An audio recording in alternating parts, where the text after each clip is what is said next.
Magandang gabi po, Luzon, Visayas at Mindanao.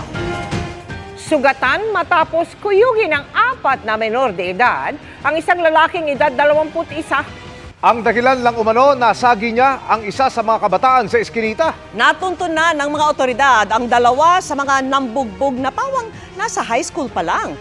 Nakatutok si EJ Gomez. Eksena yan sa barangay Pasong Tamo sa Quezon City kagabi matapos umanong pagtulungang bugbugin ng 4 na menor de edad ang isang lalaki. Ang sumisigaw na babae, kasintahan ng 21 anyos na biktima. Kwento ng kaanak ng biktima, pauwi na ang magkasintahan ng masagi ng biktima sa isang eskinita ang isa sa mga sospek na bigla na lang daw nag-amok. Yung brother ko po is nangingi naman po ng patawad sa nangyari.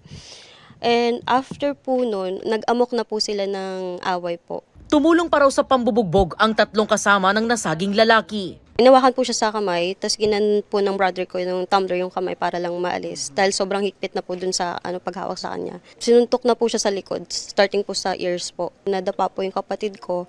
Pinipilit pa po nilang itayo kahit na natumba na siya para suntukin ulit. Nagtamo ng mga sugat sa iba't ibang parte ng katawan at mukha ang biktima. Nagsusuka na rin po siya. At hindi na rin po makatayo dahil po yung likod niya po is masakit na, may tadyak din na po sa likod niya, may sipa.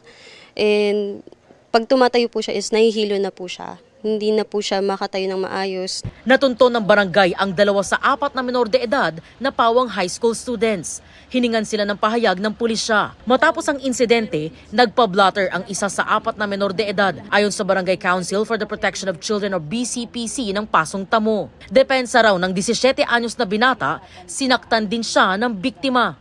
Nung nasagi sa balikat, tinanong, masikip ba ang daan? Parang ganon. So, parang ano ba ang problema mo?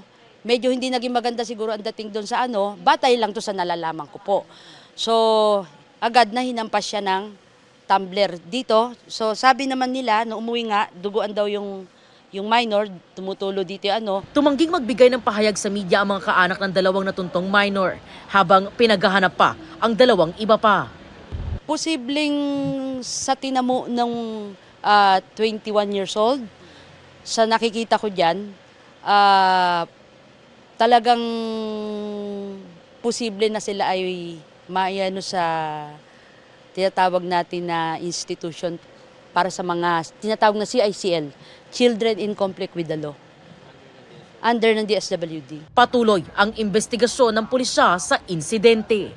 Para sa GMA Integrated News, EJ Gomez, nakatutok 24 oras.